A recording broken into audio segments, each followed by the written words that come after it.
तो दोस्तों आज मैं एक्सप्लेन करने वाला हूँ एक ऐसी मलयालम फिल्म को जो कि अभी हाल ही में ही रिलीज हुई है और वो one of the highest grossing Malayalam film बन गई है, जिसने कमाए हैं अभी तक 200 करोड़ रुपए से ज्यादा। इस मूवी का नाम है मंजूमल बॉयज, जो कि रियल स्टोरी से इंस्पायर्ड होकर बनाई गई है। ये रियल केस 2006 में घटित हुआ था। ये एक सर्वाइवल हॉरर थ्रिलर फिल्म है। उम्मीद करता हूँ कि आपको पसंद आएगी। और अगर आपको वीडियो पसंद आती है, आपसे हम्बल रिक्वेस्ट है कि चैनल को सब्सक्राइब कर दीजिए, वीडियो को लाइक करके जाया करिए और एक कमेंट भी कर दिया करिए। चाहे आप बुरा कमेंट कीजिए, अच्छा कमेंट कीजिए, कोई सजेशन हो, कुछ भी आप कर सकते हैं। और दोस्तों मैंने हाल ही में ही एक्सप्लेन किया है एक बहुत ही बेहतरीन फिल्म को जिसका नाम है कोंद्राल पावम। अगर आपने उस मूवी को नहीं देखा है ना, तो आप बहुत कुछ मिस कर रहे हो। उसका लिंक आपको नीचे डिस्क्रिप्शन में, पिन कमेंट में, दोनों में मिलेगा, जल्दी से देख लेना। फिलहाल इस मूवी की IMDb रेटिंग है 8.6 स्टार्स आउट ऑफ 10। जी हाँ, 8.6 स्टार्स, जो कि बहुत ही हाई होती है। तो चलिए अब बिना किसी देरी के चलते हैं सीधा वीडियो की तरफ। तो मूवी की शुरुआत एक ढाबे को दिखाते हुए होती है, जहां पर हम एक ट्रक ड्राइवर को देख पाते हैं, जो कि जब वहां पर खाना खाकर वहां के ओनर से बात करता है, तब हाथ पहुंचते वक्त अचानक से उसकी नजर एक न्यूज़पेपर कटिंग पर पड़ती है, जिसको जब वो ढाबे के ओनर से पढ़वाता है तो वो दोनों ही बहुत ही ज्यादा शॉक्ड हो जाते हैं। साथ ही साथ अब वो ट्रक ड्राइवर जल्दी से अपने ट्रक को वेलेनी चर्च की तरफ ले जाने लगता है, जिसके साथ ही सीन पास्ट में चला जाता है और हम एक गाँव के अंदर एक शादी को देख पाते हैं। अब इस शादी के अंदर काफी सारे लोग आए हुए थे और बहुत ही ज्यादा मजे भी कर रहे थे। खैर तभी वहां पर हम प्रसाद नाम के एक व्यक्ति को देख पाते हैं, जो कि जब शादी में सबसे बात कर रहा होता है, तभी उसकी मुलाकात सुदीप से होती है, जो कि असल में उसका ही क्लासमेट था। तब उन दोनों की बातों से हम जान पाते हैं कि सुदीप अपने 11 दोस्तों के साथ पार्टी में आया था और उसके ही ग्रुप को मंजूमल ग्रुप कहा जाता था, क्योंकि वो मंजूमल गांव के अंदर रहा करते थे। तभी हम उस ग्रुप के बाकी लोगों को भी देख पाते हैं, जो कि काफी मजे कर रहे थे। खैर आगे जब सुदीप और प्रसाद की बात होती है, तो प्रसाद को पता चलता है कि सुदीप अपने बाकी दोस्तों के साथ कुछ दिनों में कहीं पर घूमने के लिए जाने वाला था, और क्योंकि प्रसाद खुद भी एक ड्राइवर था, इसलिए वो सुदीप को अपना नंबर दे देता है। तभी बाहर हम देखते हैं कि मंजूमल बॉयज और उस गांव के ही एक दूसरे ग्रुप में बहस हो जाती है। तब लड़ाई को रोकने के लिए मंजूमल बॉयज का ही एक मेंबर कुट्टन सबके सामने आता है और दोनों ही ग्रुप को ठग ऑफ वॉर करने के लिए बोलता है, जिस पर दोनों ग्रुप मान गए थे। लेकिन मंजूमल बॉयज पूरा जोर लगाने के बावजूद भी गेम को हार जाते हैं, जिसको देखकर कुट्टन को बड़ा अजीब लगता है, पर फिलहाल वो किसी को कुछ नहीं कहता। अब अगले दिन जब सब मिलते हैं तो हम जान पाते हैं कि वो सब बहुत समय से गोवा जाने का प्लान कर रहे थे, पर क्योंकि उन लोगों के पास इतने पैसे नहीं थे, इसलिए अब वो वहीं पर कोदाई कैनाल जाने का प्लान करते हैं, जो कि तमिलनाडु में ही एक हिल स्टेशन था। तब सुदीप भी प्रसाद को अपने साथ चलने के लिए बोलता है, जिस पर अभी प्रसाद मान जाता है। लेकिन अगले दिन हम ये देख पाते हैं कि जब कुट्टन बाकी सबसे प्लान के बारे में बातें कर रहा होता है, तो उसको पता चलता है कि उनके ग्रुप का ही एक मेंबर सुभाष जाने से मना कर रहा है, क्योंकि उसके घर में अभी फाइनेंशियल इश्यूज चल रहे थे, उसके पास पैसे नहीं थे। इसलिए कुट्टन उसके घर जाकर उससे बात करता है और उसे पैसे की चिंता ना करते हुए उसे अपने साथ चलने के लिए बोलता है, जिस पर सुभाष और उसके घर वाले भी मान जाते हैं। अब देखो यहाँ पर बच्चों की जिद के आगे माँ बाप झुक तो जाते हैं, लेकिन हम नोटिस करते हैं कि सुभाष की जो माँ थी वो इस बात से ज्यादा खुश नहीं थी, पर फिलहाल वो कुछ नहीं कहती। अब सभी बहुत खुश होते हैं ट्रिप पे जाने के लिए, लेकिन एक दिन पहले हम नोटिस करते हैं कि सुदीप वहां जाने से मना कर देता है, क्योंकि उसको ऑफिस में कोई जरूरी काम आ गया था। इसलिए उन लोगों को अब बिना सुदीप के ही अपनी ट्रिप को कंटिन्यू करना पड़ता है, जिस दौरान सभी बहुत ही ज्यादा मजे करने वाले थे। अब ये कोदाई कैनाल जाते वक्त रास्ते में खूब मजे करते हैं। साथ ही साथ इन्होंने गुना मूवी की एक गाने की CD भी ली थी, जो कि कोदाई कैनाल की ही गुफा में शूट हुआ था। अब वो लोग उसी गाने को सुनते हुए रास्ते में मस्ती करते हुए जा रहे होते हैं और थोड़ी ही देर में कोदाई कैनाल के पास पहुंच भी जाते हैं, जहां पहुंचने पर वो पास की ही दुकान से कुछ खाने के लिए ले लेते हैं और केव्स की तरफ जाने लगते हैं। लेकिन प्रसाद वहां पर नहीं जाना चाहता था, इसलिए प्रसाद कार में ही उनका वेट करने लगता है और मंजूमल बॉयज का बाकी ग्रुप जो होता है वो आगे बढ़ जाता है। जहां पर रास्ते में हम उनकी बातों से ये जान पाते हैं कि जिस केव के पास वो लोग जा रहे थे, वहां पर सॉन्ग के शूट होने के बाद ही उस केव का नाम गुना केव रख दिया गया था। पर जब वो लोग वहां पर पहुंचते हैं तो अंदर जाना मना था। लेकिन ये सब देखकर सुजीत को कुछ भी समझ में नहीं आता, क्योंकि आखिरी टाइम जब वो यहाँ पर आया था तब वो जगह खुली हुई थी। अब क्योंकि वो लोग अंदर जाकर सब कुछ देखना चाहते थे, इसलिए वो रेस्ट्रिक्टेड एरिया होने के बावजूद भी उस जगह के अंदर चले जाते हैं। और मेरे ख्याल से यहाँ पर कुछ ना कुछ सोच कर ये बोर्ड लगाया गया था। खैर अब यहाँ पर आकर उन्हें काफी अच्छा लग रहा था। साथ ही साथ वहाँ की दीवार पर वो बहुत सारे लोगों के नाम को देखते हैं, जिन्होंने अपने गाँव के साथ अपने नाम को लिखा था। इसलिए तब मंजूमल बॉयज भी अपने गांव के नाम के साथ साथ अपने ग्रुप का नाम भी वहां पर लिखने लगते हैं और आसपास की चीजों को एक्सप्लोर करते हैं। पर तभी वहाँ पर कृष्णा को दिखाया जाता है जिसको वहाँ पर कुछ कंकाल मिलते हैं, पर उसको लगता है कि शायद वो सब बच्चों के खिलौने होंगे और इसलिए वो इस बात पर जरा ध्यान नहीं देता क्योंकि उन्होंने आज से पहले ऐसी चीजें वहाँ पर नोटिस ही नहीं करी थी, या फिर ये कहें कि वो इतने अंदर कभी गए ही नहीं थे। तभी हम सुभाष को देख पाते हैं जो कि केव में घूम रहा होता है, लेकिन तभी अचानक से वो केव में ही बने हुए एक बहुत बड़े गड्ढे में जा गिरता है, जिसको देखकर सभी बहुत ही ज्यादा घबरा गए थे।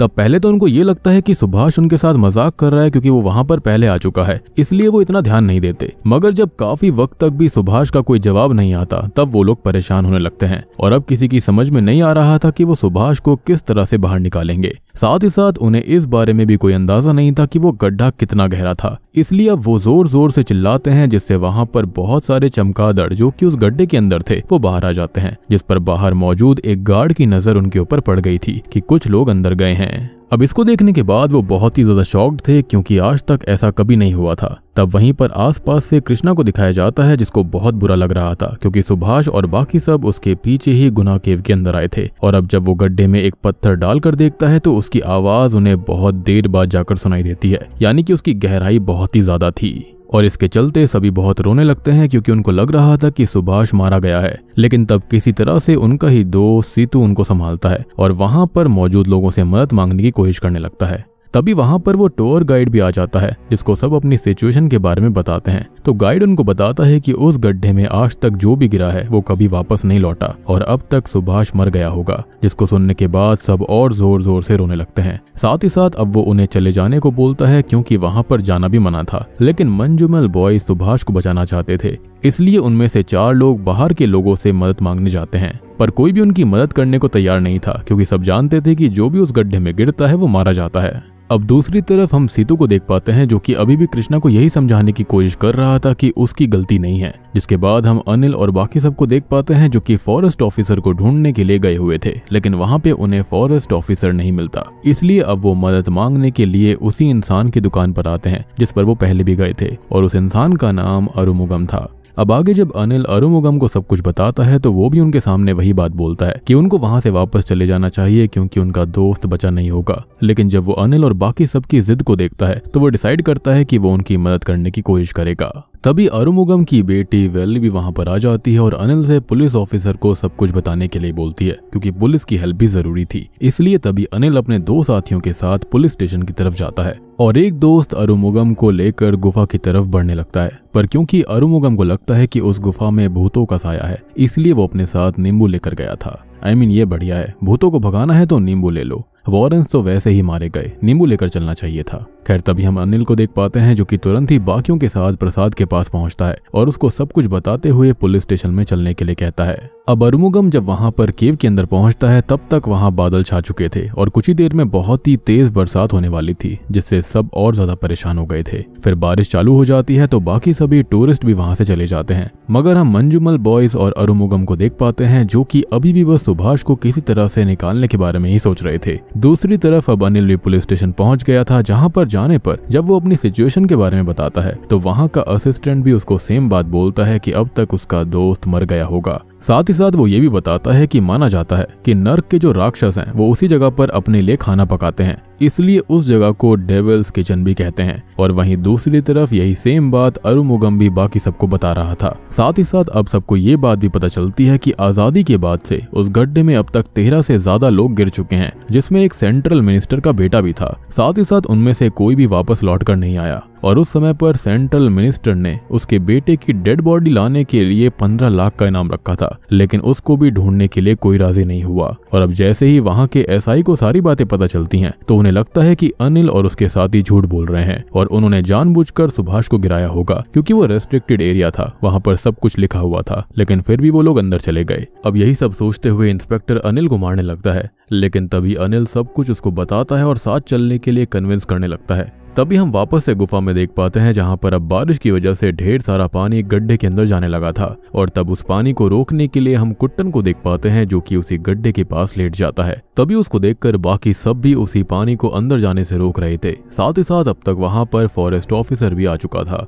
जो वहां से सबको भगाने की कोशिश कर रहा था क्योंकि उसे भी लग रहा था कि सुभाष मारा गया है, लेकिन कुट्टन और बाकी सब वहां से हिलने को तैयार नहीं थे। वहीं अब तक अनिल भी एक पुलिस ऑफिसर को लेकर गुफा की तरफ निकल चुका था, पर हम पुलिस इसकी हरकतों से जान पाते हैं कि वो बस फॉर्मेलिटी के लिए उस गुफा के अंदर जा रहे थे, क्योंकि वो खुद भी अपने मन में ये मान चुके थे कि अब किसी भी हालत में सुभाष जिंदा नहीं होगा। तभी वो अनिल से पास की ही दुकान से अपने लिए दारू मंगवाता है और कार में बैठकर ही पीने लगता है। तब अनिल बहुत ही ज्यादा सोच में पड़ गया था, जिसके साथ ये सीन पास्ट में चला जाता है, जहां पर हम सुभाष और बाकी सबको देख पाते हैं जो कि बचपन से ही एक साथ थे और अभी के टाइम पर वो एक नदी में नहाने के लिए गए हुए थे, जिसमें उतरने में सुभाष को बहुत डर लग रहा था। पर तब सब उसको मोटिवेट करते हैं और सुभाष भी उस नदी के अंदर छलांग मार देता है। यानी कि यहाँ पर ये सब दिखाने की कोशिश की जा रही थी कि सुभाष कितना ज्यादा इन एडवेंचर से डरता था, लेकिन उसके साथ ही ऐसा हो गया। खैर वही प्रेजेंट टाइम में अब हम लोग सुभाष को देख पाते हैं जो कि बहुत ही ज्यादा घायल हालत में गड्ढे के अंदर एक छोटे से पत्थर पर पड़ा हुआ था। मतलब उसके जिंदा होने के बारे में अभी किसी को नहीं पता, लेकिन एटलीस्ट इतना था कि वो जिंदा है।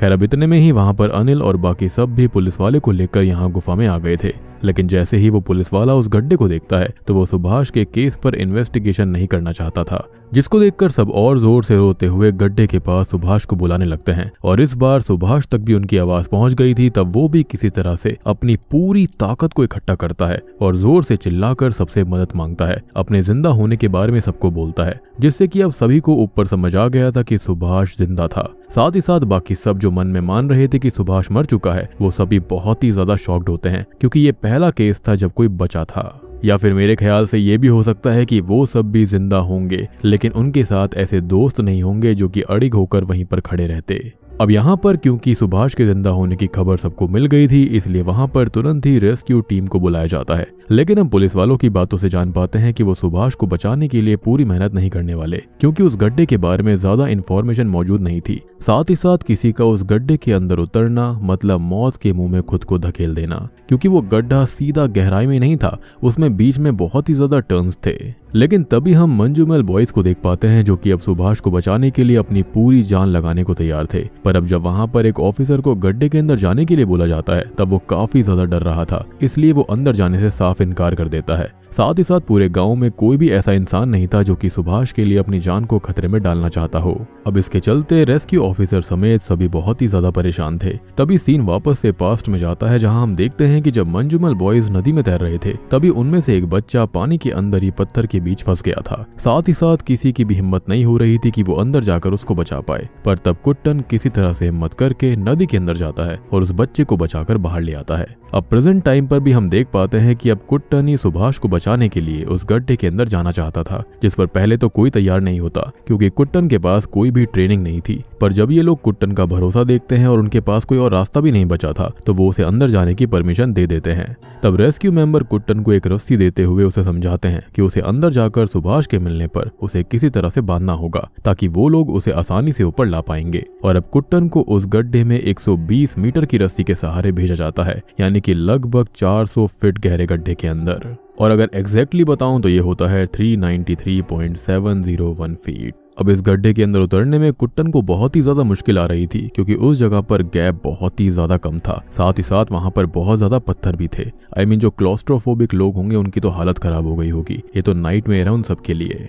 और ऐसा ही एक इंटरेस्टिंग केस भी बीच में हुआ था, जहां पर बहुत ही खतरनाक चीज एक बंदे के साथ हुई थी। अगर आप चाहते हैं कि मैं उस रियल केस को भी बताऊं तो कमेंट में लिख देना कि रियल केस बताइए। मैं जल्दी से वीडियो लेकर आऊंगा, बहुत ही बेहतरीन कॉन्सेप्ट है वो। एनीवेज अब इसके बाद हम देख पाते हैं कि अब वो रस्सी पूरी तरह से खत्म हो जाती है, लेकिन अब तक भी कुट्टन को सुभाष नहीं मिला था, यानी कि ये गड्ढा 393 फीट से ज्यादा का था। तब कुट्टन को लगता है कि शायद ऑफिसर्स उसे जानबूझकर अंदर जाने नहीं दे रहे। पर जब उसको पता चलता है कि उसकी रस्सी ही खत्म हो गई है, तो वो एक और रस्सी पीछे से ऐड करने के लिए कहता है। लेकिन रेस्क्यू टीम वाले ऐसा नहीं करना चाहते थे, क्योंकि नीचे ऑक्सीजन की मात्रा बहुत ही कम थी। पर तब कुट्टन सबको धमकी देने लगता है कि वो रस्सी तोड़कर नीचे कूद जाएगा, जिसको सुनने के बाद रेस्क्यू टीम वालों को उसकी बात माननी ही पड़ती है। और तभी वो एक रस्सी को कुट्टन की रस्सी में ऐड कर देते हैं, जिसके बाद जब कुट्टन को और नीचे भेजा जाता है, तब वहां उसे सुभाष मिल जाता है। लेकिन वो बहुत ही ज्यादा घायल था, जिसके बारे में कुट्टन बाकी सबको बोलता है, जिससे अब बाकी सब बहुत ही ज्यादा खुश थे कि एटलीस्ट उनका साथी जिंदा था। तभी हम कुट्टन को देख पाते हैं, जो कि अब जैसे तैसे सुभाष को अपनी रस्सी के सहारे बांध देता है। पर उसी समय हम देख पाते हैं कि वजन ज्यादा होने की वजह से ऊपर सबसे रस्सी छूटने वाली थी।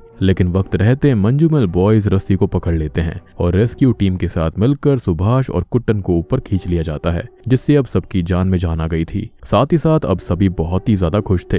तभी वहां पर हम गांव की एक औरत को देख पाते हैं जो कि जब सुभाष को देखती है तो अपनी पोती के साथ उसके पैर को छूती है, क्योंकि उसके लिए मौत से बचकर वापस आने वाला इंसान भगवान से कम नहीं था।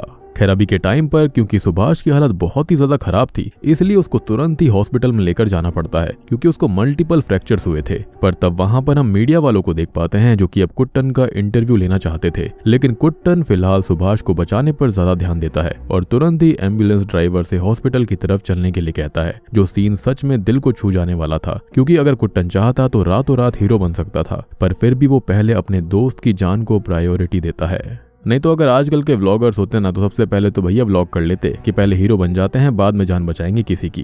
खैर तभी हम कुछ महीनों के बाद देख पाते हैं कि अब सुभाष की हालत धीरे धीरे सुधर रही थी, पर हम उसकी माँ को भी देख पाते हैं जिसे बस इतना बताया गया था कि सुभाष कहीं पर गिर गया था, पर उसे ये बात अभी तक नहीं पता थी कि कुट्टन ने ही किसी तरह से सुभाष की जान बचाई। और क्योंकि कुट्टन ही सुभाष को अपने साथ लेकर गया था, इसलिए सुभाष की माँ कुट्टन से बहुत ही ज्यादा चिड़ी हुई थी कि उसका बेटा उसकी वजह से ऐसी हालत में है। पर फिर भी कुट्टन सच्चाई के बारे में किसी को नहीं बोलता, जिसके साथ ही अब सीन वापस से प्रेजेंट टाइम में जाता है, जहां पर हम उसी ड्राइवर को देख पाते हैं जो कि ढाबे पर न्यूज़पेपर को पढ़कर जल्दी से गाड़ी को अपने गांव की तरफ लेकर जा रहा था। असल में वो मंजूमल गांव के अंदर ही रहता था, साथ ही साथ उसने कुट्टन और सुभाष के बारे में ही न्यूज में पढ़ा था, और क्योंकि वो जानता था कि अब तक गांव में किसी को इस बारे में पता ही नहीं है, इसलिए वो तुरंत ही सबसे पहले गांव में सुभाष के घर पहुंचता है और उसकी माँ को सच्चाई बताता है, जिसको जानने के बाद वो बहुत ही ज्यादा इमोशनल हो जाती है और तब वो तुरंत ही कुट्टन के पास जाती है और रोते हुए उससे माफी मांगती है। इसलिए कहते हैं कि किसी को जल्दी से जज नहीं करना चाहिए। और यहाँ हमें पुलिस वालों का ढीलापन देखने को भी मिलता है कि बिना कुछ देखे बिना कुछ जाने ही लोग मान लेते हैं कि भैया वो तो मर गया होगा, भाग गया होगा, ऐसा हो गया होगा।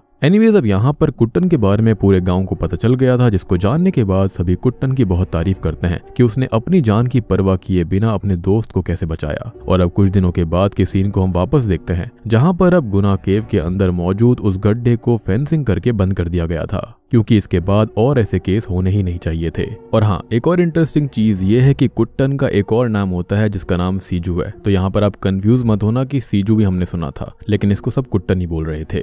और हमें ये भी दिखाया जाता है कि गवर्नमेंट की तरफ से 2 साल बाद सिज्जू यानी कि कुट्टन को अवार्ड भी मिलता है, मेडल मिलता है, जिसके साथ हम रियल मंजूमल बॉयज की स्टोरी को भी क्रेडिट्स में देख पाते हैं। और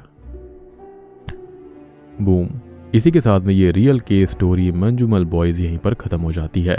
तो दोस्तों ये थी मंजूमल बॉयज फिल्म की कहानी, और सबसे बड़ी बात कि ये रियल स्टोरी से इंस्पायर्ड होकर सर्वाइवल थ्रिलर मूवी बनाई गई है। मतलब सोच कर देखो कितने टाइट स्पेस में वो बंदा फंसा होगा, गिरा होगा तो क्या कैसा कुछ हुआ होगा, मतलब हालत ही खराब हो गई होगी।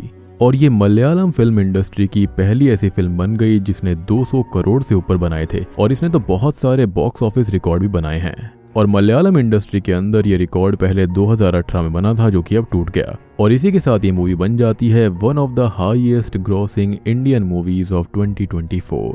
तो उम्मीद करता हूँ कि आपको ये एक्सप्लेनेशन मूवी पसंद आई होगी, और ये जो कहानी थी रियल स्टोरी वो 2006 में घटित हुई थी। उम्मीद करता हूँ कि आपको अच्छी लगी होगी। अच्छी लगी है तो वीडियो को लाइक कर देना, चैनल के ऊपर नए हैं तो सब्सक्राइब कर लीजिए, क्योंकि रियल केस भी आने वाला है जो कि हुआ था फॉरेन के अंदर। वो तो इस केस से भी भयानक था, एंड ट्रस्ट मी उसके अंदर जिंदा नहीं बच पाया कोई भी। तो जल्दी से सब्सक्राइब कर दीजिए उस वीडियो के लिए। तो मैं आप सबको मिलता हूँ अगली वीडियो के साथ में, तब तक के लिए